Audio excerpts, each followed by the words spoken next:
बंधुओं, सूरदास जी से किसी ने पूछा कि नदियों में किसका जल अमृत है, तो सूरदास जी महाराज कहते हैं कि गंगा जी का जल अमृत है। तो किसी ने कहा सूरदास जी आप तो ब्रज के उपासक हो, आपको तो यमुना जी का नाम लेना चाहिए। तो सूरदास जी कहते हैं कि यमुना जल नहीं है, यमुना नदी नहीं है, यमुना तो साक्षात कृष्ण है। श्री किशोरी जी के प्रति जो ठाकुर जी का प्रेम है, बहुत ध्यान से सुनिएगा, बड़ी गूढ़ बात कह रहे हैं। किशोरी जी के प्रति जो ठाकुर जी का प्रेम है और किशोरी जी के चित्त में जो ठाकुर जी के प्रति प्रेम है, वही श्री यमुना जी के रूप में बहता है। राधा कृष्ण प्रेम ही रस रूप जब धारण करता है, तब रसरानी श्री यमुना जी प्रकट होती है। दोनों जब निकुंज में विहार करते हैं और रास करते करते करते जब ठाकुर जी के मुखमंडल पर प्रश्वेत और श्री किशोरी जी के मुखमंडल पर जब प्रश्वेत पसीने के बिंदु प्रकट होते हैं, जो श्रम जल, हम उसको पसीना नहीं कहते, श्रम जल, वही श्रम जल एकत्रित हुआ और श्री यमुना जी के रूप में प्रकट हो गया। हम वृंदावन जावे वाले से प्रार्थना करें कि भैया सीधे बिहारी जी मत जाओ, सीधे राधा रमण जी मत जाओ, सीधे राधा वल्लभ जी मत जाओ। सबसे पहले जाते ही ब्रज की रज को प्रणाम करो। 5 वस्तु पहले प्रणाम करने की हैं। सबसे पहले रज को प्रणाम करो, दूसरा वहां के वृक्षों को प्रणाम करो। ऐसा नहीं कि सबको करो, जिसको जो सामने पड़ जाए, नेत्रों के आगे आ जाए, उसको प्रणाम करो। रज को प्रणाम करो, वृक्षों को प्रणाम करो, ब्रजवासियों को प्रणाम करो, जो ब्रजवासी सामने आ जाए उसको। और प्रणाम करने का मतलब ये नहीं कि चरणों से लिपटे ही जाओ, दूर से दंडवत करो, सर झुका करके एक सम्मान, एक मान प्रकट कर दो उसके प्रति। रज को प्रणाम, वृक्षों को प्रणाम, ब्रजवासियों को प्रणाम। और चौथा प्रणाम हम बताते हैं श्री गोपेश्वर महादेव। हमारे वृंदावन में गोपी बनकर के आपके महादेव विराजते हैं। वे ही प्रेम प्रदान करेंगे, वे ही दृष्टि प्रदान करेंगे, वे ही योग्यता प्रदान करेंगे राधा रमण जी को देखने की, राधा वल्लभ जी को देखने की, श्री बिहारी जी का अनुभव करने की। इसलिए रज को प्रणाम, वृक्षों को प्रणाम, गोपियों को प्रणाम, ब्रजवासियों को प्रणाम, गोपेश्वर महादेव को प्रणाम और अंत में श्री यमुना जी को प्रणाम। ये 5 प्रणाम करने के बाद जब आप श्री बिहारी जी जाओ, राधा वल्लभ जी जाओ, राधा रमण जी जाओ, राधा दामोदर जाओ, गोपीनाथ जाओ, गोविंद देव जाओ, मदन मोहन जाओ, गिरिराज जी जाओ, जहां भी जाओ 5 प्रणाम करके जाओ। आपकी दृष्टि फिर दोष नहीं देखेगी, आपकी दृष्टि में फिर कोई अभाव नहीं दिखेगा। वृंदावन में ब्रज के संत महापुरुष आपको कोई अनंत प्रेमास्पद गोपी के रूप में दिखने लग जाएंगे और साक्षात श्री ठाकुर जी मूर्तिमंत ना होकर के सचल दिखने लग जाएंगे। अगर ये 5 प्रणाम आपने हृदय से किए, उसके बाद आप वृंदावन दर्शन करने जाओ तो वृंदावन की दृष्टि बदल जाएगी। उनमें से एक है श्री यमुना जी। हमारी यमुना जी का स्वरूप आजकल बहुत बिगाड़ दिया लोगों ने। सरकार भी इस पर बिल्कुल ध्यान नहीं देती है। श्री गिरिराज जी रोज तिल भर पृथ्वी में प्रवेश कर रहे हैं और यमुना जी में जल बचा नहीं है, सब दिल्ली की गंदगी आ रही है। हम तो प्रार्थना करते हैं ब्रज जाने वालों से कि भैया आप लोगों की जहां तक पहुंच हो, प्रयास कीजिए कि श्री यमुना जी पवित्र हो। और अपनी तरफ से जो प्रयास होगा, जिस स्थान पर आप जाओ वहां जो दिखे आपको अपनी तरफ से स्वच्छ ही करना, श्री यमुना जी पवित्र हो। ऐसी यमुना जी की भैया बधाई अभी मुंह से तो हम दे देंगे, लेकिन हाथन से लुटावे को समय तो तब आवेगा जब यमुना जी बिल्कुल जैसी ठाकुर जी के समय थी वैसी हो जाएं दोबारा वृंदावन में, तब हाथन से भी लुटावेंगे। उसके लिए प्रयास करो। श्री यमुना जी की बड़ी कृपा है। आप अनुभव करेंगे श्रीमद वल्लभाचार्य जी महाराज, गुसाई श्री विठलनाथ जी, सूरदास, कुमनदास, कृष्णदास, नंददास, मीराबाई, ये सबको यमुना जी की कृपा से ठाकुर जी मिले। कहीं कहीं देखा गया कि श्री गंगा जी की कृपा से श्री राम जी की कृपा खूब हुई है, गंगा जी की कृपा से नारायण की कृपा खूब हुई है, गंगा जी की कृपा से महादेव का अनुभव बहुत हुआ है। पर कृष्ण अनुरागी यदि हो तो श्री यमुना जी की शरण लेनी पड़ेगी। यमुना जी कृपा करते, यमुना जी अनुग्रह करते। अब अंतरंग लीलाएं तो मेरे पास बहुत हैं सुनाने को श्री यमुना जी की, पर योग्य समय लगेगा तो सुनाऊंगा। श्री यमुना जी, कलयुग में यदि आप हमसे पूछो कि प्रत्यक्ष कृष्ण कहां हैं, वैसे तो सब जगह हैं, पंढरपुर में भी हैं, द्वारिका में भी हैं, नाथद्वार में भी हैं, वृंदावन की तो बात ही अलग है। वृंदावन में तो वो तो घर ही है ठाकुर जी का, वहां तो रहते ही हैं। पर तीर्थ धामों की यदि बात करो तो सब जगह ठाकुर जी हैं, पर आपका स्वभाव मधुर होगा, व्यवहार मधुर होगा, आपका भजन पुण्य होगा, तो ही आपको अन्य क्षेत्रों में ठाकुर जी दिख सकते हैं। लेकिन आप चाहे जैसे हों, जगन्नाथ जी का यदि आप दर्शन कर रहे हो तो आप ये प्रमाणित रूप से कह दीजिएगा कि मेरे नेत्रों ने कृष्ण को देखा है। श्री कृष्ण साक्षात श्री जगन्नाथ जी के रूप में खड़े, ऐसे श्री जगन्नाथ। तो रथ यात्रा क्यों होती है? इंद्रद्युम्न राजा जिसके यहां भगवान कृपा करके प्रकट हुए। कथा तो पूर्व की बहुत बड़ी है कि इंद्रद्युम्न पर कैसे कृपा की भगवान ने, लेकिन जब भगवान जगन्नाथ बनकर के इंद्रद्युम्न के यहां प्रकट हो गए तो इंद्रद्युम्न और उनकी पत्नी का नाम था गुंडीचा। क्या नाम था? गुंडीचा। इतनी सेवा करते थे जगन्नाथ जी की, पुष्प की सेवा, प्रसाद की सेवा, वस्त्र की सेवा, सब अपने हाथों से करते। मतलब राजा अपने राज सिंहासन पर ना जाने कितने दिनों से बैठा ही नहीं है, पूरे दिन कहां रहते हैं? मंदिर में ही रहते हैं। भैया एक बात प्रमाणित रूप से मान लीजिएगा कि यदि भक्ति आपके चित्त में प्रबल हो रही है, सामान्य है तो बात अलग है, लेकिन अगर वो बढ़ रही है तो जैसे जैसे भक्ति बढ़ेगी वैसे वैसे सेवा में रुचि बढ़ेगी। ठाकुर जी की सेवा में रुचि उतनी ज्यादा बढ़ती जाएगी। आज श्रृंगार ऐसा हो, आज सिंहासन ऐसा हो, आज प्रसादी ऐसी हो, आज वस्त्र ऐसे हो, आज माला ऐसी हो, इसमें दिन प्रतिदिन रुचि बढ़ने लगे। कई लोगों का कैसा होता है कि श्रृंगार से, सेवा से धीरे धीरे मन भरने लगता है, इच्छाएं अब ठीक है, अब इतना ऐसे ही बहुत है, इतना ही बहुत है, ऐसा होने लगता है। पर नहीं, दिन प्रति सेवा के प्रति और रुचि बढ़े और रोज ठाकुर जी से प्रार्थना करें, हम तो कुछ करते ही नहीं है नाथ, आप कृपा करो हम और सेवा कर सकें। ये चाकरी का भाव ठाकुर जी की सेवा में अन्य दिनों से ज्यादा बढ़ने लग जाए तो समझो कि ठाकुर जी आपकी भक्ति स्वीकार कर रहे हैं। वो कहीं आलस आता है। हम अपनी बात बताएं आपको, बहुत ध्यान से सुनिएगा। कथा में हमारा मन होता है कि हर दिन हम कुछ नया कहें, हर दिन हम कुछ नई बात सुनाएं, हर बार एक ही विषय को कुछ नए तरीके से प्रस्तुत करें, और इसी चिंतन में ही लगे रहते हैं। भागवत जी हमारे लिए, श्री गिरधर लाल जी एक तो है ही हैं ठाकुर जी, भागवत जी हमारे लिए प्रत्यक्ष गिरधर लाल जी दोनों हैं। वो ठाकुर जी का स्वरूप है, ये ठाकुर जी का अक्षर स्वरूप है। यहां बैठकर के हम क्या करते हैं? आपको कथा थोड़ी सुनाते हैं, हम तो भागवत जी का श्रृंगार करते हैं। किसी किसी को भा जाता, ये माइक गिर के मोहर लगा रहा, हाँ सही कह रहे हो, श्रृंगार कर रहे हैं भागवत जी का। जैसे पुजारी श्रृंगार करता है तो पर्दा खुलते ही कई लोगों को तो ठाकुर जी इतने भा जाते हैं कि उनके नेत्रों से आंसू गिरने लगते हैं। कई लोगों को लगता है हाँ, और मंदिरों की तरह ये भी ठाकुर जी में प्रणाम करो। चलो, ऐसे ही भागवत जी प्रारंभ होते ही मानो जैसे पर्दा खुला, आप सब दर्शन कर रहे हो। अब कानों से श्रवण करके दर्शन करना है। कथा सुनना बहुत कठिन काम है, सुन करके दर्शन करना ये क्रिया है। और यहां वक्ता क्या कर रहा है? भागवत जी के विषयों का श्रृंगार कर करके परोस रहा है। कई लोगों को भाता है, ऐसा भाता है कि नेत्र बंद हो जाते हैं, अश्रुपात होने लगते हैं, मन बुद्धि बिल्कुल एकाग्र हो जाती है, तन की स्थिति भूल जाते हैं। और कई लोग ऐसे होते हैं कि उनको बस ये लगता है कब समय पूरा हो जाए यहां से, ऐसा भी होता है। तो हम तो रोज श्रृंगार करते हैं और रोज भागवत जी के प्रति भाव रहता, आज कुछ नया श्रृंगार, आज कुछ नवीन श्रृंगार। चाकरी का भाव आना, प्रत्येक दिन आना, ये समझो कि आपकी सेवा ठाकुर जी स्वीकार कर रहे हैं। और हम तो नजर नहीं लगे हमारे भाव को, लेकिन हमको तो पता है कि ठाकुर जी हमारी भक्ति स्वीकार कर रहे हैं। कब तक करेंगे ये नहीं पता, पर अभी तो कर रहे हैं और ये करते ही रहें।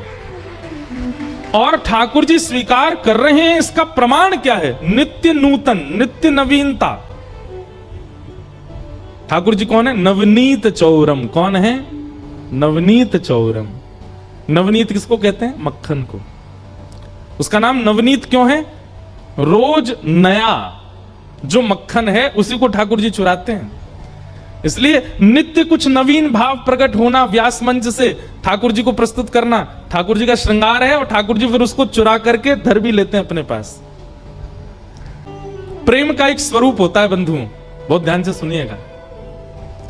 प्रेम का एक स्वरूप होता है, आपने अपने प्रेमी को कुछ दिया, उसने ले लिया, ये सामान्य है।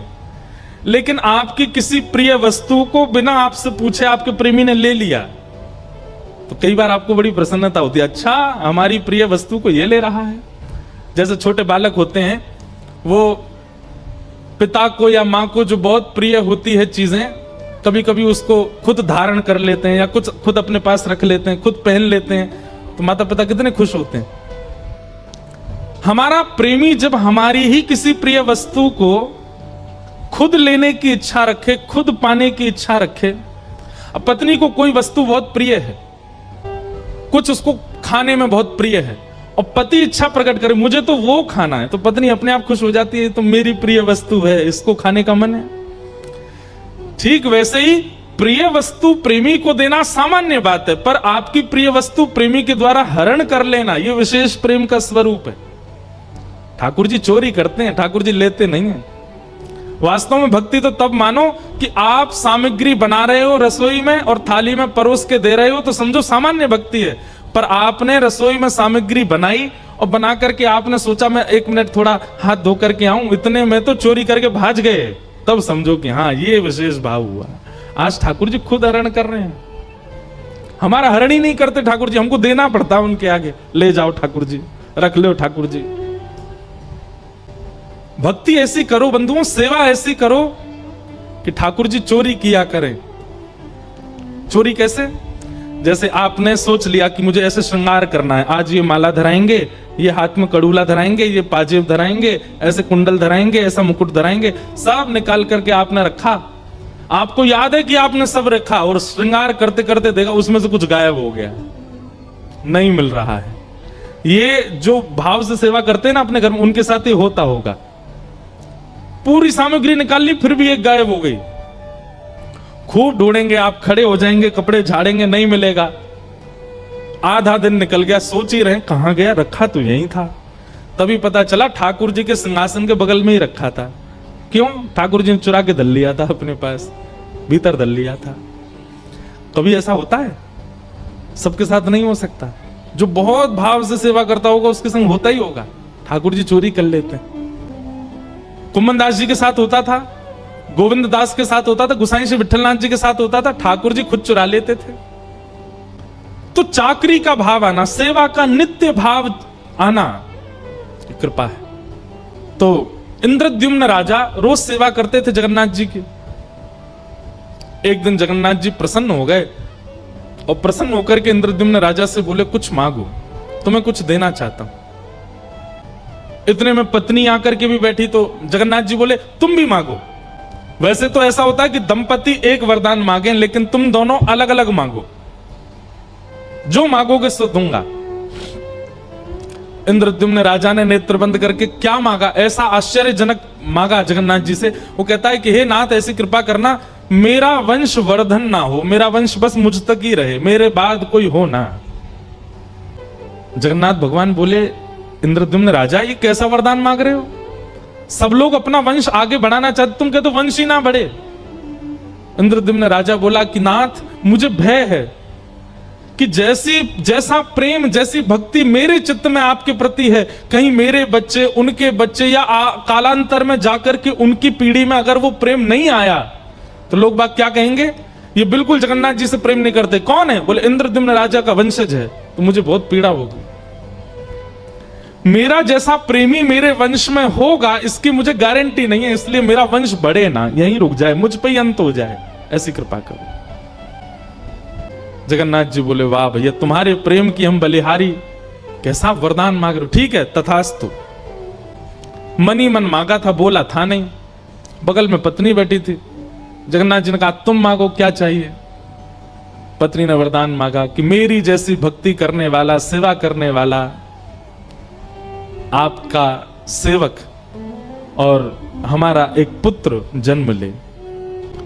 जगन्नाथ जी सोच में पड़ गए, अब क्या करें? पति कह रहा है कि वंश आगे ना बढ़े, पत्नी कह रही है एक बालक हो जाए।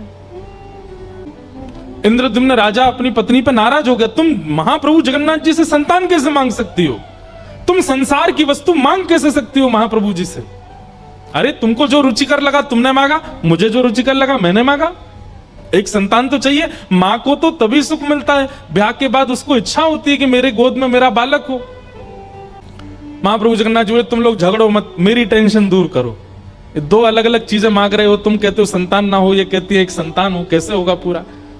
इंद्रद्युम्न राजा बोला, आपको मेरी बात माननी पड़ेगी। गुंडीचा बोली, नहीं नहीं मेरी बात माननी पड़ेगी, भात दाल तो मैं ही बना के लाती हूं आपके लिए। महाप्रभु जी बोले, अच्छा रुक जा, हम तुम दोनों की इच्छा पूरी करते हैं। बोले क्या? इंद्रद्युम्न ने मांगा कि उसके संतान ना हो, नहीं होगी। और गुंडीचा आप कहती हैं कि आपको एक पुत्र हो, तो आज से लेकर के जब तक इस पृथ्वी पर सूर्य चंद्र का प्रकाश है, मैं ही आपका पुत्र हूं। और मां, आपके मन में आ रहा होगा कि मैं तो परमात्मा हूं और मैं तो जगन्नाथ बन के बैठा हूं दुनिया को दर्शन देने के लिए, और भगवान जब दर्शन में ही व्यस्त हैं तो मां को समय कब देंगे? आप चिंता मत करो, बस ये समझिएगा मैं दूंगा थोड़ा ही समय, लेकिन दूंगा। साल में हर साल अपने जन्मदिन, ठाकुर जगन्नाथ जी का जन्म उत्सव कब आता है? स्नान पूर्णिमा। स्नान पूर्णिमा के 15 दिन बाद रथ पर बैठ करके मैं स्वयं आऊंगा गुंडीचा आपके स्थान पर, और वहीं आपके हाथ के दाल भात खाऊंगा, आपके हाथ का रसगुल्ला पाऊंगा। आप जैसे एक बालक की तरह प्रेम, एक बालक को मां करती वैसे मुझे प्रेम करना, और 10 दिन जितना मुझसे होगा मैं आपके पास रुकूंगा। वहां मैं परमात्मा नहीं हूं, पर ब्रह्म नहीं हूं, वहां मैं आपका लाला हूं। आप मुझे लाला की तरह प्रेम करना, और फिर जब आपका मन पूरा हो जाए, मेरे से प्रेम हो जाए, दोबारा रथ में बैठ के फिर यहां आ जाऊंगा।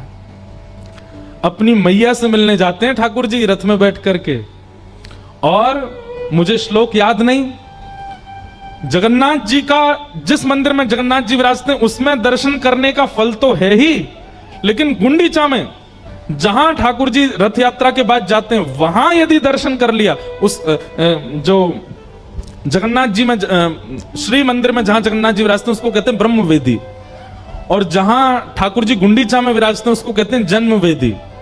ठाकुर जी का जन्म उधर ही हुआ, श्री जगन्नाथ जी का। ठाकुर जी का उधर दर्शन करना, उसका कितना कोटि गुना फल होता है, उसका वर्णन नहीं किया जा सकता। यहां ठाकुर जी को परमात्मा मान करके देखना होता है, और गुंडीचा जब ठाकुर जी आते हैं वहां ठाकुर जी को लाला मान करके देखना होता है। ऐसे महाप्रभु श्री जगन्नाथ जी। रथ यात्रा जिन भी नगरों में होती है वहां ये निश्चित होना चाहिए। कई जगह क्या होता है, मंदिर से निकले ठाकुर जी घूम के फिर मंदिर ही आ जाते हैं। रथ यात्रा वैसी ही होनी चाहिए जिस कारण से होती है। मंदिर से ठाकुर जी निकले और एक स्थान कोई नियुक्त होना चाहिए, वहां ऐसा भाव होना चाहिए कि यहां ठाकुर जी की मैया विराज रही है, कोई एक माता नगर की या कोई भी एक मैया के रूप में वहां विराजे, वहां ठाकुर जी जामे, वहां ठाकुर जी विराजे। 1 घंटा 2 घंटा 4 घंटा शाम तक ठाकुर जी वहीं रहें, वहीं भोग लगे, वहीं शयन करें, और फिर वहां से फिर लौट करके मंदिर आवे। रथ यात्रा का ये क्रम होना चाहिए। ऐसे महाप्रभु हमारे अत्यंत प्यारे दुलारे श्री जगन्नाथ जी को बारंबार प्रणाम। हमने कहा था कि हम नित्य जगन्नाथ जी को प्रणाम करके कथा प्रारंभ करेंगे, क्योंकि कथा के आयोजक यही हैं, श्री जगन्नाथ। बहुत ध्यानपूर्वक सुनिएगा। वेद व्यास जी महाराज ने सब कुछ लिखा, 4 वेद लिखे, 18 उप पुराण लिखे, 17 महापुराण लिखे, उपनिषद लिखे, लेकिन वेद व्यास जी के चित्त को संतोष नहीं है। आप कुछ भी करते हैं जीवन में, अगर संतुष्टि ना हो तो अपनी क्रिया व्यर्थ की मेहनत सी लगती है। कोई सब्जी बनाना जानता है, रसोई अच्छी बनाना जानता है, अगर वो रसोई में कुछ बनावे तो उसको पता होता है, मैं चाहे लाख लोग मेरी प्रशंसा कर लें, लेकिन मैंने ये अच्छा बनाया ही नहीं है। और घर वाले कहने बहुत अच्छा बना, बहुत अच्छा बना, बहुत अच्छा बना, पर वो स्वयं जानता है कि नहीं, अभी ये वैसा नहीं बना। उसकी संतुष्टि से ही प्रसादी जो है वो सिद्ध मानी जाती है। और कई बार ऐसा होता है, 4 लोग कहते हैं आज इसमें नमक कम था, आज इसमें नींबू कम था, या इसमें मसाले कम, तो वो जो बनाने वाला वो संतुष्ट है, तो वो कहेगा देखो तुम्हारी जीभ में ही कोई कमी होगी, आज बनाया तो मैंने बहुत मन से, बहुत अच्छा बना, इसमें कमी हो नहीं सकती। कहीं ना कहीं आपकी क्रिया में आत्मसंतुष्टि जो है वो उस क्रिया को सिद्ध कर देती है। और कई बार ऐसा होता है कि क्रिया करने के बाद असमंजस बनी रहती है, कंफ्यूजन बना रहता है, पता नहीं अच्छा है कि नहीं, होगा कि नहीं, किया कि नहीं, आदि आदि। एग्जाम हॉल से बच्चे जब निकलते हैं बाहर, उनका चेहरा बता देता है कैसा पेपर दे के आए हैं। कई बच्चे जाकर के अपने माता पिता से कहते हैं बहुत अच्छा करके आया, बहुत अच्छा करके आया, पर मां समझ जाती है अच्छा ये हम अपनी बात बता रहे हैं। मां हमसे पूछती कैसा हुआ पेपर में, बहुत अच्छा हुआ। बोले इधर आंख में आंख डाल के बोल, हुआ तो अच्छा, कुछ क्वेश्चन छूट, कितने छूटे, छूट गए कुछ तो, कितने आए थे, मैंने कहा 50 थे, कितने करके आया, मैंने कहा आपको कैसे पता, मैं कहते रहूं अच्छा करेगा। बोले तेरा जो आत्मविश्वास है वो प्रकट नहीं हो रहा है चेहरे पर, इसका मतलब क्या है, संतोष मुख पर झलकता है। और जब संतोषी व्यक्ति होता है, अपनी क्रिया के प्रति निश्चित है कि उसका फल है वो उचित ही मिलेगा। लेकिन व्यक्ति कहीं कंफ्यूजन में है, असमंजस में है, तो निश्चित है कि वह क्रिया उसकी अच्छी हुई नहीं है। वेदव्यास जी महाराज 4 वेद लिख चुके हैं, 18 उपपुराण लिख चुके हैं, 17 महापुराण लिख चुके हैं, लेकिन उनका मन संतुष्ट नहीं था। वे सोच रहे हैं कि कुछ तो छूट रहा है, कुछ तो कमी रह गई है, कहीं तो अपूर्णता सी लग रही है। ध्यानपूर्वक सुनिएगा, जब भी अपनी किसी क्रिया के प्रति असंतुष्टि का अनुभव होता हो तो यह कथा ध्यान से सुनिएगा, उस असंतुष्टि की पूर्ति कैसे हो सकती है। वेदव्यास जी महाराज सोच रहे मैंने क्या तोड़ दिया या क्या रह गया जिसके कारण मेरा मन असंतुष्ट है। तभी वहां नारद जी का आगमन हुआ और नारद जी ने आकर के कहा व्यास जी क्या बात है, इतने दुखी क्यों हो। व्यास जी ने बताया मैंने इतना कुछ लिख दिया पर पता नहीं क्यों मन संतुष्ट नहीं है मेरा, मैं अपनी क्रिया से, मैं अपनी लेखनी से सेटिस्फाइड नहीं हूं। तब नारद जी बोले मैं बताऊं कारण क्या है। बोले क्या कारण है। तब नारद जी कहते हैं हे नाथ, आपने जितने भी ग्रंथ लिखे हैं ना, उन सब में आपने धर्म का बहुत प्रचार किया, अर्थ का बहुत प्रचार किया, काम का भी प्रचार किया, मोक्ष का भी प्रचार किया। ऐसा क्या कर्म करें कि मोक्ष मिले, ऐसा क्या कर्म करें कि कामनाओं की पूर्ति हो, ऐसा क्या कर्म करें कि धर्म हो जाए। पर आपने अपने किसी भी ग्रंथ में प्रेम का प्रचार नहीं किया, इसलिए आपका चित्त अशांत है। समझ में आई बात। आप जो भी क्रिया करते हैं उस क्रिया में प्रधानता उसके स्वरूप को देते हो, उस क्रिया में प्रधानता उसके स्वाद को देते हो, उस क्रिया में प्रधानता किसी की प्रसन्नता को देते हो, उस क्रिया में प्रधानता आप बाकी सब चीजों को देते हो, प्रेम को नहीं देते। इसलिए आप अपनी क्रिया से असंतुष्टि रहते हो। ध्यानपूर्वक सुनिए हमारी बात, इधर देखो सब लोग। मान लीजिए आप एक गायक हैं, गाते हैं, तो गायकी में आप प्रधानता किसको दे रहे हो, मेरा स्वर लगना चाहिए, मेरे स्वर से जितने लोग सुने सबके मुंह से वाहवाही निकलनी चाहिए, मेरे स्वर से मेरे फैंस होने चाहिए, मेरे आकर्षक होने चाहिए, मेरे मुरीद होने चाहिए लोग। अब आपका उद्देश्य आपकी गायकी में स्वर लगाना, लोगों को प्रभावित करना, अपना फैन बनाना, यही बन गया। प्रेम नहीं है उसमें। आप अपनी उस क्रिया से संतुष्ट नहीं हो सकते। आप एक कथाकार है, मैं अपने लिए कहूं तो आप अपनी कथा में प्रधानता क्या रखते हैं कि लोग बाग मेरे वाणी पर, मेरी गायकी पर, मेरी बोली पर, मेरे चलन पर, मेरी चाल पर सब मोहित हों, लोग मेरे से ऐसे मिलें, लोग मुझे माला पहनाएं, लोग मुझे दक्षिणा दें। तो आपका कथा में प्रधानता क्या है, दक्षिणा प्रधानता है। कथा में प्रधानता क्या है, वाणी का आकर्षण प्रधानता है। प्रधानता क्या है, लोगों को अपना बनाना प्रधानता है, प्रेम प्रधानता नहीं है। इसलिए वाणी प्रभाव नहीं डाल पाती। आप किसी भी क्रिया को उठा करके देखिए, अपनी पढ़ाई से लेकर के अपनी जॉब तक में आप कहीं भी असंतुष्ट क्यों हैं, क्योंकि आपकी प्रधानता प्रेम नहीं है, कुछ और है। जिस दिन आपने अपनी क्रिया में प्रधानता प्रेम को देना प्रारंभ किया, आपसे ज्यादा संतुष्ट कोई नहीं है फिर संसार में। होटल में 500 रुपए की दाल खा के आओ, अच्छी होगी, क्यों, उसमें मसाले अच्छे हैं, उसमें तेल अच्छा है, उसमें दाल अच्छी है, उसका प्रेजेंटेशन अच्छी है, लेकिन वो 500 रुपए की दाल अगर आपने लगातार 5 दिन तक खाई तो 6वें दिन हो सकता है आपका पेट गड़बड़ हो जाए। लेकिन घर में मां के हाथ की दाल खाओ, मां बनाती है, उसमें ज्यादा मसाले नहीं डालती, उसमें ज्यादा तेज छौंक नहीं लगाती, ज्यादा मिर्च नहीं डालती, सामान्य बना देती है। चलते फिरते कभी कभी लग भी जाती है, जल भी जाती है, कभी कुछ हो भी जाता है, परंतु उस दाल से आपका पेट खराब नहीं होगा। क्यों? उसमें प्रेम प्रधान है। बाजार की में धन प्रधान है कि सामने वाला खाएगा मुझे धन देगा, अच्छा लगेगा तो और धन देगा, सामने वाला खाएगा तो एडिक्टेड हो जाएगा, कल फिर आएगा, सामने वाला खाएगा तो 4 लोगों को और बोलेगा कि मेरी दाल खाओ। पर मां के मन में ये सारी बात है ही नहीं, उसको बेटे से पैसे नहीं चाहिए, उसको 4 लोग और खाने वाले नहीं चाहिए, उसको बस ये चाहिए मेरा बेटा आया है, इसका पेट भरना चाहिए। वो प्रेम से बना रही है, तो प्रेम प्रस्तुत होते ही वो वस्तु आपका कभी अनिष्ट नहीं कर सकती।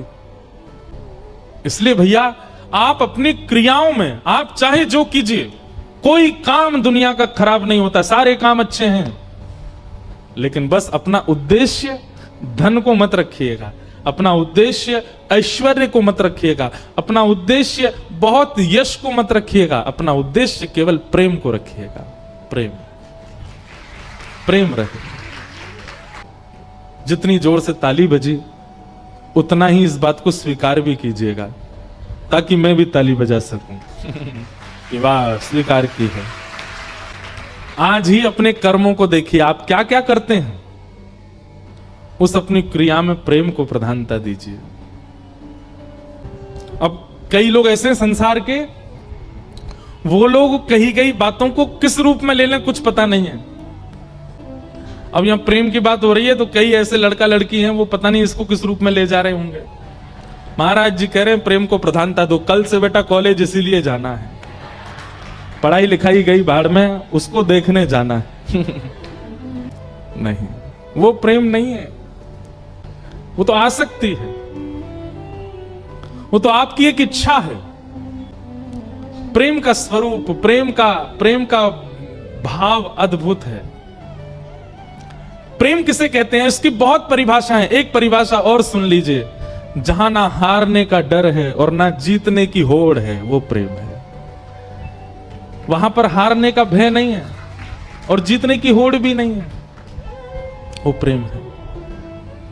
मां ने दाल बनाई, उसकी दाल में उसको बिल्कुल इच्छा नहीं है कि मेरा बेटा अगर पाए तो वो बहुत प्रशंसा करे, जीतने की होड़ नहीं।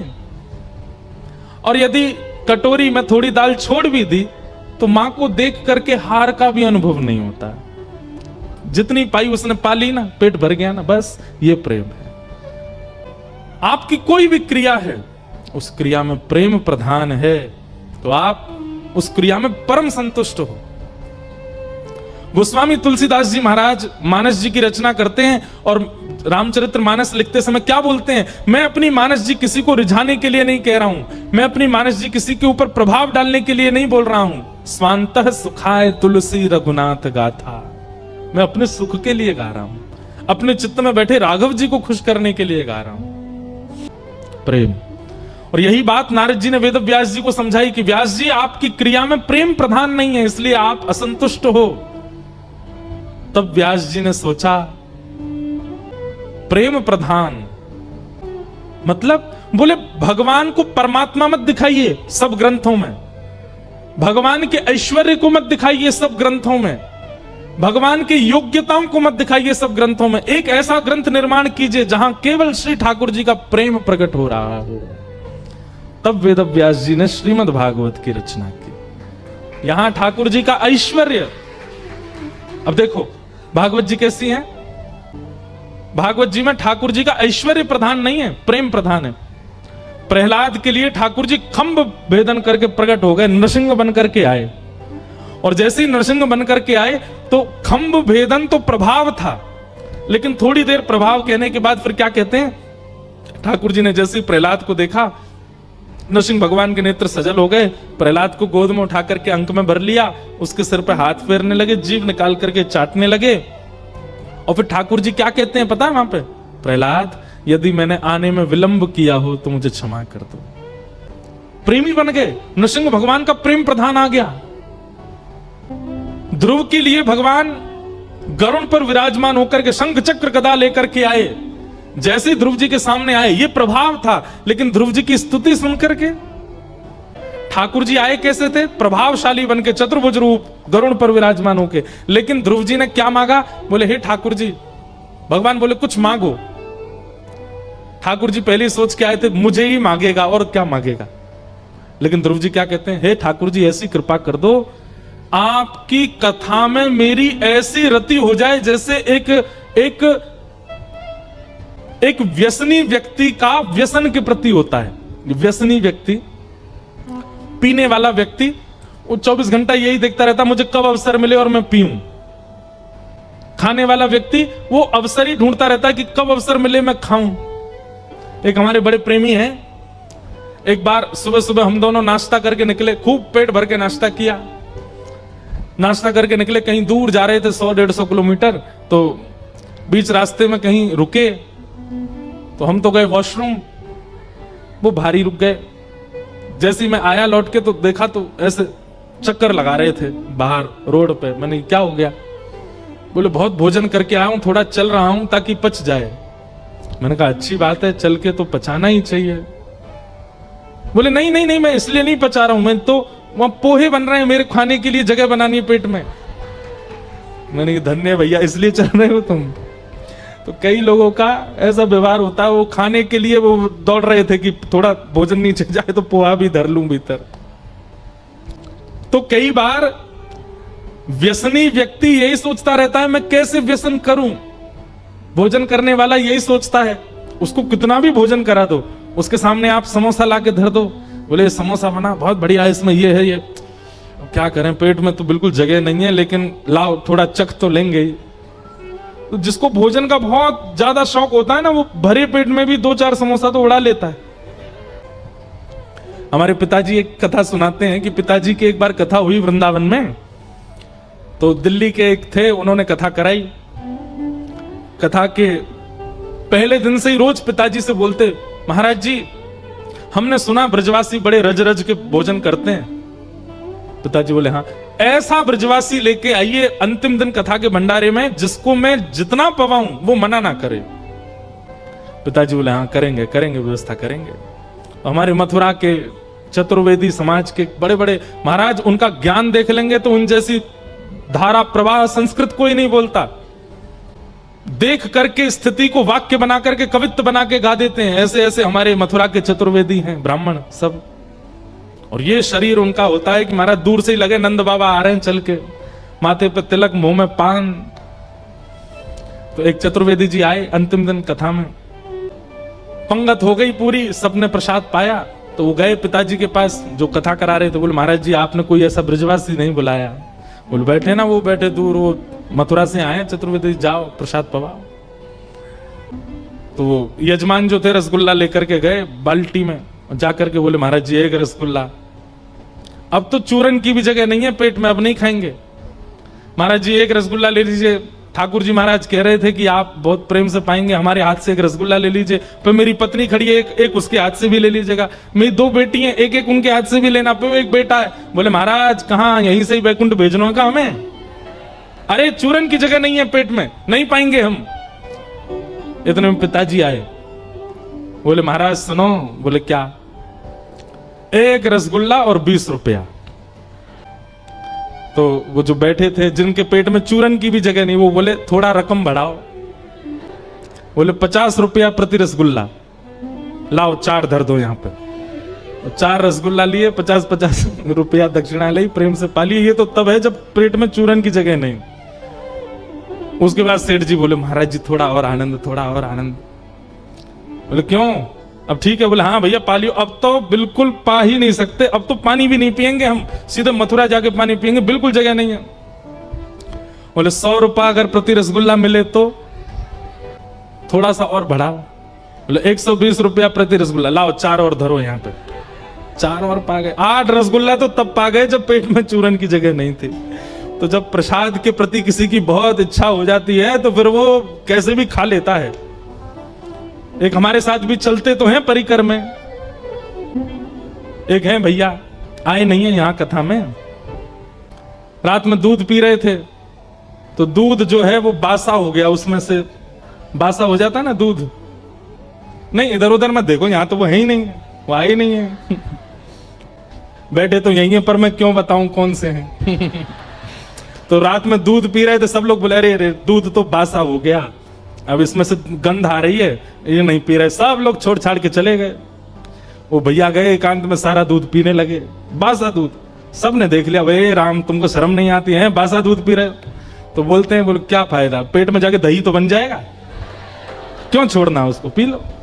तो कई लोगों की भोजन के प्रति इतनी आसक्ति होती है कि वो कैसे भी नहीं छोड़ना चाहते उसको। ध्रुव जी महाराज भगवान से कहते हैं कि नाथ मुझे आप नहीं चाहिए, तो आपकी कथा के प्रति ऐसी आसक्ति हो जाए जैसे एक व्यसनी की व्यसन के प्रति, भोजन करने वाले की भोजन के प्रति, एक कामी की स्त्री के प्रति, एक लोभी के धन के प्रति जैसी इच्छा होती है, वैसी इच्छा मेरी आपके प्रति हो जाए, ऐसी कृपा कर दो। और नहीं सॉरी, आपके प्रति नहीं, आपकी कथा के प्रति हो जाए।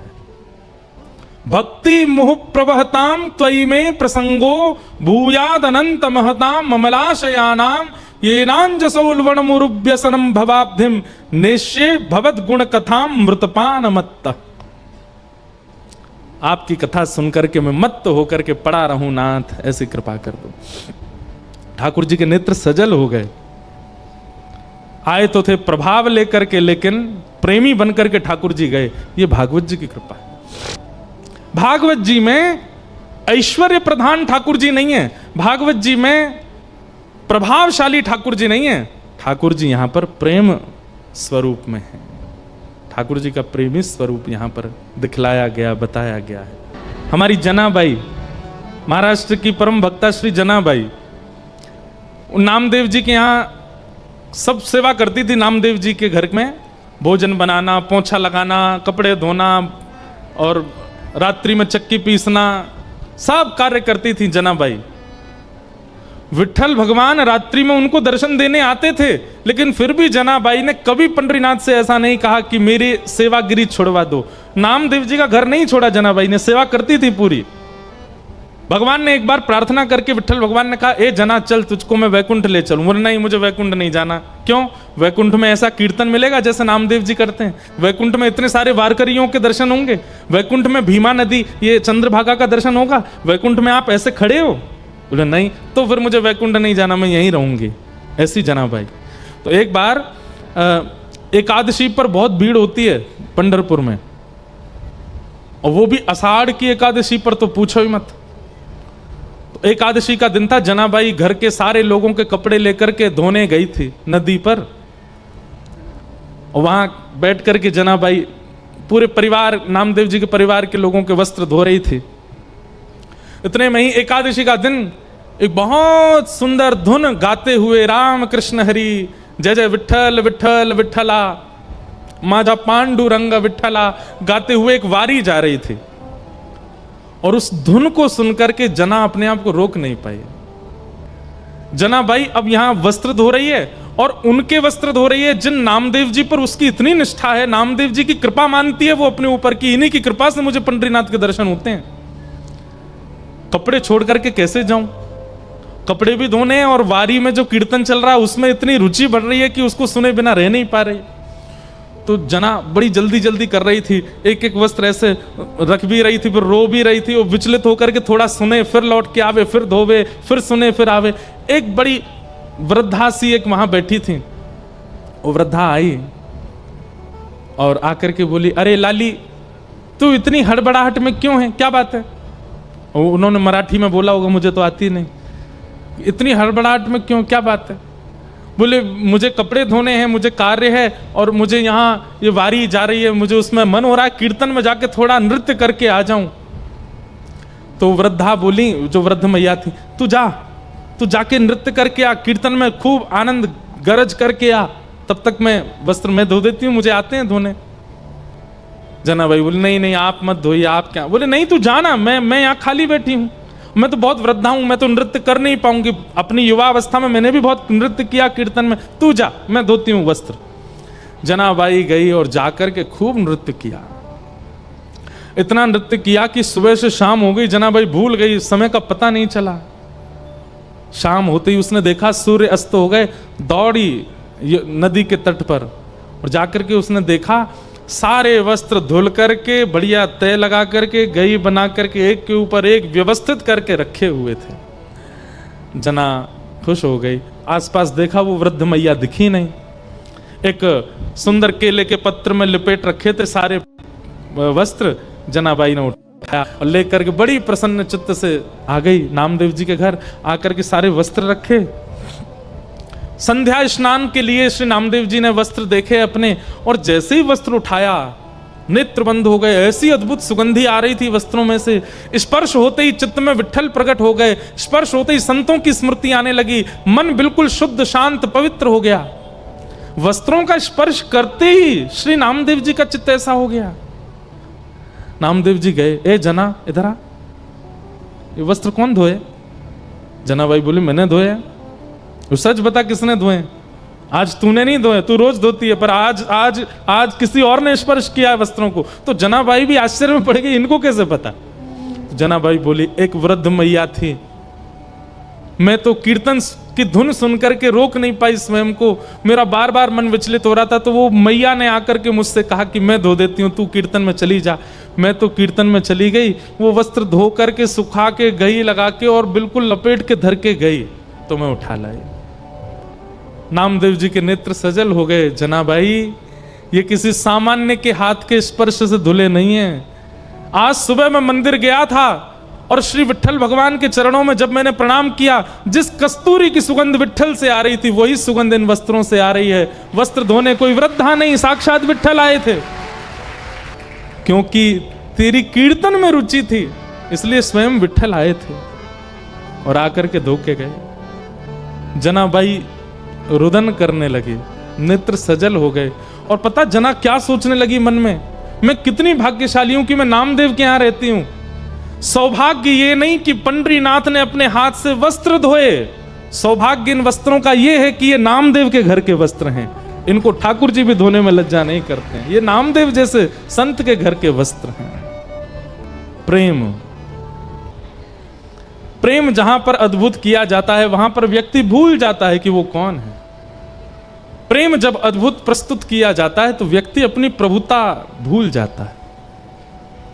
कई जगह राजाओं के लिए सुना गया कि राजा अपने सिंहासन से उतर करके, अपना मुकुट उतार करके, अपने घोड़े छोड़ करके, अपने राजकीय वस्त्र छोड़ करके जाते थे। वो वही जगह होगी जहां प्रेम अतीत में किया गया हो। तुकाराम जी के पास छत्रपति शिवाजी महाराज जाते थे और आपको पता है श्री तुकाराम जी के प्रति शिवाजी महाराज का इतना प्रेम क्यों था? उनके अभंग सुनते थे छत्रपति शिवाजी महाराज, तो अभंग सुनकर के, जो अभंग में शब्द होते थे उनको सुनकर के जहां बैठे होते थे रणभूमि में, रात में बैठे बैठे पूरी प्रजा तो दूसरे दिन का निर्णय कर रही है, कैसे युद्ध होगा, क्या होगा, मुगलों को कैसे परास्त करना है, पर श्री शिवाजी महाराज पूरे दिन का सिर में इतना भार होता था तो रात्रि बैठ करके श्री तुकाराम जी का अभंग पढ़ते थे। और जब अभंग पढ़ते थे ना तो वे भूल जाते थे कि वे रणभूमि में बैठे हैं, वे छत्रपति हैं, वे शिवाजी हैं, वे महाराज हैं। ये विस्मृति कराने की सामर्थ्य केवल प्रेम में होती है। आप अपनी स्थिति नहीं भूल पा रहे हो, आप अपनी योग्यताएं नहीं भूल पा रहे हो, आप अपनी श्रेष्ठताएं नहीं भूल पा रहे हो, तो सब इसका मतलब सामने वाले ने वह प्रेम दिया नहीं है आपको। शिवाजी महाराज एक दिन इतने प्रसन्न हुए कि उन्होंने अनेक रत्न अपने सैनिकों के द्वारा श्री तुकाराम जी के पास देहू भिजवाए। तो देहू में एक पर्वत था जहां बैठकर के श्री तुकाराम जी भजन करते थे। आज भी शिवाजी महाराज का नाम ले लिया जाता है तो रोंगटे खड़े होते हैं। उस समय जब शिवाजी महाराज थे तब उनका कोई नाम ले लेता था तो क्या स्थिति होती होगी। और उस समय पूरे देहू में हल्ला हो गया, क्यों? छत्रपति शिवाजी महाराज के सैनिक आए हैं और रत्न संदूकों में भर भर के लेके आए हैं। कहाँ जा रहे हैं? तुकाराम जी महाराज के पास। श्री तुकाराम जी महाराज के पास गए। तुकाराम जी बोले, कहाँ से आए? बोले, हम छत्रपति शिवाजी महाराज ने हमको भेजा है और ये सब धन आपके लिए भेजा है। उन्हें पता चला था कि आपकी पूर्व पत्नी और बच्चे की मृत्यु अकाल के कारण हुई। इतना धन का अभाव आपने अपने जीवन में देखा तो हमारे महाराज के मन में आया कि आपका अभंग वो सुनते हैं, पढ़ते हैं, तो उन्होंने ये सब आपके लिए भेजा, आप स्वीकार करें। तुकाराम जी महाराज ने कितना सुंदर उत्तर दिया। बोले जिसको कृष्ण रत्न मिल गया हो उसको अन्य रत्नों में रुचि नहीं होती है। आप इतने सारे रत्न उसको दीजिए जिसको इस रत्न की इच्छा हो, पर मुझे तो मेरे विट्ठल रत्न मिल चुके हैं। मुझे तो एक ऐसा नील रत्न मिला है, उस रत्न के बाद मुझे किसी रत्न की इच्छा नहीं है। मैं शिवाजी महाराज के द्वारा भेजे गए इन सब रत्नों को सिर से लगाता हूं, सबको प्रणम में मानता हूं, पर वस्तु उसको दी जाए जिसको उसकी आवश्यकता हो, मुझे आवश्यकता नहीं है। मेरे पास मेरे ठाकुर जी हैं, उनका प्रेम मेरे चित्त में है, मैं उसी में परिपूर्ण हूं। सैनिक बोले कि कहीं शिवाजी महाराज हमसे नाराज हो गए तो हम क्यों ले आए वापस। बोले आप मेरा उत्तर उनको सुना दीजिएगा। और शिवाजी महाराज ने जब ये उत्तर सुना ना, भाई बोलना बड़ी बात है, पर स्थिति में, बिगड़ी हुई स्थिति में बोलना एक विशेष बात है। तुकाराम जी के पास में इतनी संपत्ति, इतना धन वैभव नहीं है, तब भी वो ठुकरा रहे हैं। शिवाजी महाराज दूसरे दिन ही निकले देहू के लिए और तुकाराम जी का दर्शन करने गए। और तुकाराम जी के चरणों में जाकर के छत्रपति शिवाजी महाराज बोले, मैं आपको अपना गुरु मानता हूं। अभी तक आपके अभंग पढ़ता था, आपके प्रवचनों को किसी के माध्यम से सुनता था, मेरे मन में अत्यंत शांति का अनुभव होता, पर कल जो आपने प्रत्युत्तर दिया उसके बाद तो मुझे लगता है कि मेरे गुरु आप ही हैं, मेरे सर्वस्व आप हैं। तुकाराम जी में अब हम आप जैसा कोई होता, हमसे तो छोटे मोटे नेता भी अगर हाथ मिलाते हैं तो हम फोटो खिंचा के घर में मड़वा के लगवाते, देखो इनसे हमारा संबंध है। लेकिन तुकाराम जी महाराज क्या कहते हैं, आपका गुरु मैं नहीं हूं तो इधर की तरफ जंगलों में चले जाइए, वहां जाकर के आपको समर्थ गुरु रामदास मिलेंगे, वही आपके गुरु हैं, उन्हीं का आश्रय आप लीजिए, आपके गुरु वही हैं। आप भले ही मुझसे दिशा ले लीजिए, मेरे अभंग आप सुनते हैं, मेरे भाव प्रवचन आपको प्रिय हैं, वो उसके लिए मैं आपको रोक नहीं सकता, आप सुन तो किसी को भी सकते हैं, पर अगर गुरु बनाने की आपकी इच्छा है तो आपके गुरु समर्थ गुरु श्री रामदास वन में आपकी प्रतीक्षा कर रहे हैं, आप वहां जाओ। शिवाजी महाराज के नेत्र सजल हो गए। कोई व्यक्ति इतना त्यागशील कैसे हो सकता है? एक छत्रपति महाराज सामने बैठ करके कह रहा है कि मुझे शिष्य बना लीजिए, और तुकाराम जी कह रहे हैं कि मैं आपके गुरु बनने योग्य नहीं हूं, आपके गुरु तो वे हैं। मैं एक बात कहा करता हूं कि जब ठाकुर जी जीवन में आ जाते हैं ना, तो त्याग की स्थिति आती है। जब तक ठाकुर जी जीवन में नहीं आ गए तब तक संग्रह की स्थिति बनी रहेगी, इकट्ठा करूं मैं, कितना धन, कितना नाम, कितना यश, कितने लोग, कितना वैभव। लेकिन जब ठाकुर जी जीवन में आते हैं ना, तो त्याग की स्थिति आती है। प्रेम गली अति सांकरी तामे दो न समाए। ठाकुर जी एक बार आ गए तो किसी और को बसाने का मन नहीं होगा फिर चित्त में, वो ही रहे बस। वेद व्यास जी महाराज को श्री नारद जी कहते हैं, नारद जी, व्यास जी, आपने जितने भी ग्रंथ लिखे हैं इनमें भगवान का ऐश्वर्य प्रधान बताया है, प्रेम प्रधान आपने कुछ लिखा नहीं, इसलिए आपका चित्त अशांत है। अपने चित्त को संतुष्ट करने के लिए अब ठाकुर जी का प्रभाव नहीं, ठाकुर जी का ऐश्वर्य नहीं, ठाकुर जी की प्रभुता नहीं, उनके प्रेम का वर्णन कीजिए। तब श्री वेद व्यास जी महाराज ने श्रीमद् भागवत की रचना की। भागवत में ठाकुर जी का प्रेम प्रधान है। छोटे से गोपाल जी यशोदा मैया की गोद में हैं, तभी बड़ी माँ जानते हैं, ताई जी को बोलते हैं बड़ी माँ। आपके यहाँ किसको बोलते हैं? कई जगह दादी को भी बड़ी माँ बोलते हैं, दादी नहीं, ताई जी। हमारे उत्तर भारत में ताई जी, अब यहाँ पता नहीं क्या बोलते हैं, ताई जी बोलते हैं उनको। पिताजी के बड़े भैया की जो घर वाली, उनको ताई जी बोलते हैं। मराठी में क्या बोलते हैं? हैं? क्या बोलते हैं? मोटी आई। वाह भाई, जितनी भी मोटी आई बैठी हो बुरा नहीं मानना। ध ढ द थ मोथियाई। सॉरी भैया, हाँ मोटी आई निकल गया मुंह से। अरे बाप, हमारा भारत अद्भुत है भैया। ताई जी ठीक है फिर तो। बढ़िया हुआ ये मोती आई, हमारे यहाँ नहीं है, नहीं तो हम तो मोटी मोटी बोलते हैं।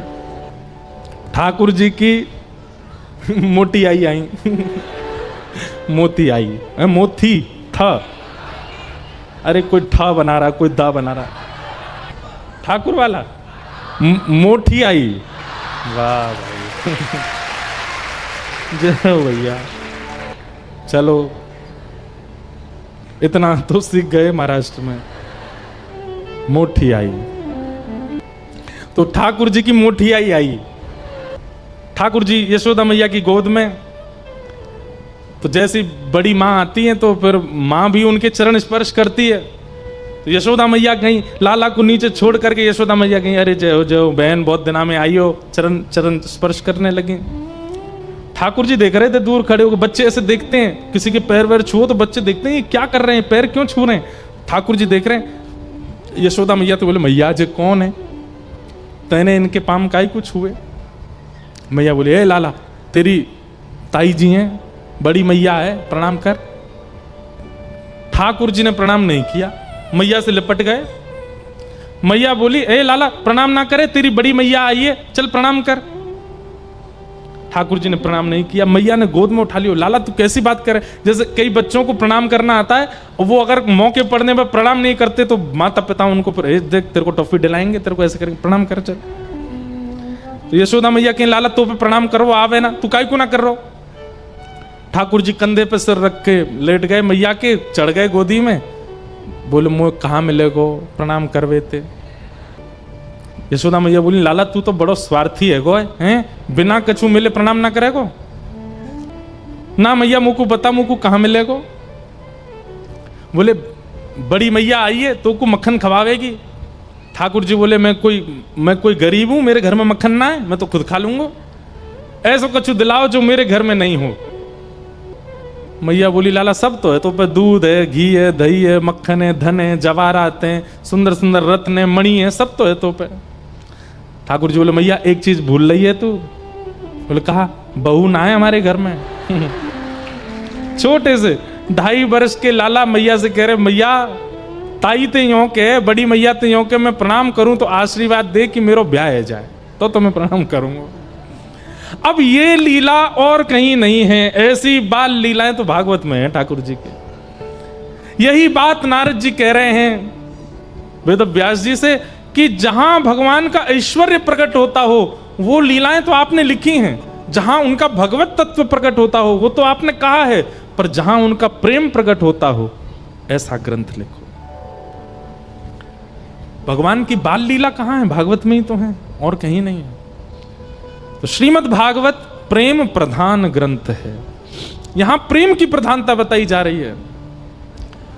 ठाकुर जी ने यशोदा मैया के गोद पे उतर के बड़ी मैया को जाकर के जैसे प्रणाम करी, छोटे छोटे हाथ ठाकुर जी के, छोटे छोटे से हाथ, छोटे बच्चों के हाथ बड़े कोमल होते हैं, छोटे छोटे से हाथों से जाके बड़े बड़े पांव ठाकुर जी ने ऐसे ऐसे पकड़े दबाए। और छोटा छोटा बालक जब ऐसे पैर पकड़ता है तो कितना अच्छा लगता है। बड़ी मैया को तो इतना प्रेम आया लाला पे, अरे मेरो लाला, गोद में उठा के हृदय से लगा लियो, मेरे लाला के तो खूब सारे ब्याह है जाएं। ठाकुर जी तो इतने खुश है गए, मेरी तो इच्छा एक ही बहू की, पर ये बड़ी मैया तो बहुत अच्छी है, तो बहुत सारे ब्याह करा रही है। ठाकुर जी तो ऐसी गोद में चढ़ गए मैया के। अब यशोदा मैया के लाला चल आजा, बड़ी मैया बहुत दूर से आई है, ना आराम करे ना, मैं तो मैया के पास ही रहूंगा, मैं तो इन्हीं के पास ही सोऊंगा। 3 दिन तक ठाकुर जी भोजन भी बड़ी मैया के संगे करते हैं, सोते भी उन्हीं के पास हैं, रहते भी उन्हीं के पास हैं। नंद बाबा बोले यशोदा जी काहे को लाला है, ये हमारे पास ना आवे, पूरे दिन आप बड़ी बहन जी के गोद में ही बैठो रे। बोले ऐसो स्वार्थी बालक है हमारो, या को पतो चल गई है कि ऐसो आशीर्वाद देके जाएंगे कि जाते ब्याह है जाए, हमारे उनकी गोद ही ना छोड़ रहा है। ये प्रेम स्वरूप ठाकुर जी का, ये जहां प्रकट होता है वो भागवत है। वही नारद जी ने कहा कि आप प्रेम प्रकट करो, इसीलिए भागवत जी आज तक सबको संतुष्ट कर रही हैं। मैं एक बात कहा करता हूं, यदि भागवत जी का निर्माण नहीं हुआ होता ना तो शायद हमें तुकाराम जी नहीं मिलते। भागवत जी का निर्माण नहीं होता तो कभी नामदेव जी, जनाबाई जैसे भक्त नहीं मिलते, मीराबाई नहीं मिलती, सूरदास नहीं मिलते, क्योंकि इन सब भक्तों के चित्त में प्रेम प्रधान है। और प्रेम का संचार कृष्ण के प्रति केवल भागवत से होता है और कहीं से नहीं हो सकता। भागवत जी हैं तो प्रेमी भक्त मिल गए हैं, भागवत जी नहीं होती तो प्रेमी भक्त नहीं मिलते। वेद व्यास जी महाराज ने भागवत की रचना की और श्रीमद् भागवत की रचना करके अपने पुत्र श्री सुखदेव जी को प्रदान की, और सुखदेव जी ने यही भागवत की कथा परीक्षित को सुनाई। प्रश्न पूछा गया ये परीक्षित कौन है, तो यहां से महाभारत का प्रसंग सुनाया गया। महाभारत का युद्ध अपने अंतिम पड़ाव पर हुआ। मैं सूक्ष्म में थोड़ी कथा कह दूं महाभारत की। महाभारत का युद्ध विश्राम हो गया था, पांडव जीत गए, कौरव हार गए। दुर्योधन मरणासन अवस्था में पड़ा था और उसी समय गुरुपुत्र अश्वत्थामा वहां आए। दुर्योधन ने अश्वत्थामा से कहा, अगर हम हस्तिनापुर की गद्दी पर नहीं बैठे हैं तो ये पांडव भी नहीं बैठने चाहिए, कैसे भी करके इन पांडवों का विनाश करो। और रात्रि सोते हुए पांडवों को मारने के लिए अश्वत्थामा गया, पर पांडव तो नहीं मार पाया। ठाकुर जी लेकर के पांडवों को कहीं और चले गए। द्रौपदी के 5 पुत्र मार दिए। अश्वत्थामा ने ऐसा क्यों किया? जब युद्ध समाप्त हो चुका था, कौरव हार चुके थे, पांडव जीत चुके थे, तब भी ऐसा क्यों? बंधुओं, ये राक्षस बुद्धि है। किसी की विजय हो जाने के बाद फिर उसकी मृत्यु के लिए विचार करना। अब जीत तो गया ही, ऐसा कुछ हो कि ये मर जाए, ऐसी भावना यदि चित्त में आ रही है तो आप ही राक्षस हो, आपके चित्त में ही राक्षस है। किसी की विजय आपको इतनी ज्यादा खलने लगती है कि आप ये तक चिंतन करने लगते हो कि हे परमात्मा, इसकी मृत्यु हो जाए, कुछ हो जाए, इसको मैं देख नहीं पा रहा हूं। ईर्ष्या की चरम स्थिति जब आती है तब ऐसी भावना प्रकट होने लगती है चित्त में। अश्वत्थामा ने जाकर के 5 पांडवों को मारने का प्रयास किया, पर 5 पांडव तो बच गए। ठाकुर जी उनको लेके कहीं और चले गए थे। अंधेरे में मारने आया, द्रौपदी के 5 पुत्र मार दिए। अगले दिन जब द्रौपदी के 5 पुत्र मरे मिले तो द्रौपदी रोने लगी। अर्जुन ने कहा, मैं जीवित नहीं छोड़ूंगा जिसने भी ये किया। और अर्जुन ने अश्वत्थामा को बंदी बना करके, पता चल गया था कि अश्वत्थामा ने किया है, पकड़ करके उसके हाथ पैर बांध दिए, उसको मृत्यु दंड देने लगा। द्रौपदी ने हाथ जोड़ करके मना किया। द्रौपदी कहती, अगर इसको मारने से मेरे बालक जीवित हो जाएं, अगर इसको मारने से मेरे 5 बालक जीवित हो जाएं तो अभी मार दो, पर ऐसा नहीं होगा, इसलिए इसको मत मारो। अर्जुन बोला, तुम इसकी मृत्यु क्यों नहीं चाहती हो, कारण क्या है? बहुत ध्यान से सुनिएगा। आपने हमसे ज्यादा जीवन देख लिया, आप हमसे 50 साल बड़े हैं, आप हमसे ज्यादा दुनिया देख चुके हैं, फिर हमारा उत्तर आपका निर्णय कैसे बन गया? केवल कथा, सत्संग। सत्संग जब जीवन में आता है तो 20 वर्ष का बालक, 18 वर्ष का बालक, 22 वर्ष का बालक, 15 वर्ष का बालक, 5 वर्ष का ध्रुव प्रहलाद भी ऐसा निर्णय लेता है कि पूरी दुनिया को प्रेरणा मिलती है। सत्संग आप लोग आज YouTube पर सुनते हैं कथा, Facebook पर सुनते हैं कथा, सोशल मीडिया पर सुनते हैं। क्यों सुनते हैं? कई बार पता है क्यों सुनी जाती है? क्योंकि इतनी भाग दौड़ में उसको सुनने से थोड़ी शांति मिल जाती है हमको। 1 मिनट की कथा, 2 मिनट की रील देख ली, शांति मिल गई हृदय को। पर वो शांति कांस्टेंट रहनी चाहिए चित्त में, 1-2 क्षण की शांति नहीं होनी चाहिए। मतलब पानी पीने के बाद में प्यास बुझनी चाहिए एक लंबे समय के लिए, लेकिन पानी पीते जा रहे हैं, प्यास बुझ ही नहीं रही है, पीते जा रहे हैं तो आप परेशान हो जाओगे। अभी स्थिति हमारी ऐसी है कि हम बार बार पानी पी रहे हैं और प्यास बुझ नहीं रही है। बस जितनी देर पानी लेते हैं उतनी देर आराम मिलता है, पानी का सिप हटते ही हमें फिर प्यास लगने लगती है। होना ऐसा चाहिए कि एक बार का जल पिए तो कम से कम अगले 2, 2.5, 3 घंटे के लिए आप उससे तृप्त रहो। सत्संग सुधा ऐसा होना चाहिए, कथा ऐसी होनी चाहिए। भुसावल में अभी कथा हुई है, ये सप्ताह कथा कम से कम अगले 7 वर्षों के लिए आपके लिए एक मतलब निर्णयात्मक, एक ऊर्जावान, एक स्थिति लेकर के आपके चित्त में आवे, तब तो कथा सुनना आपका सार्थक है।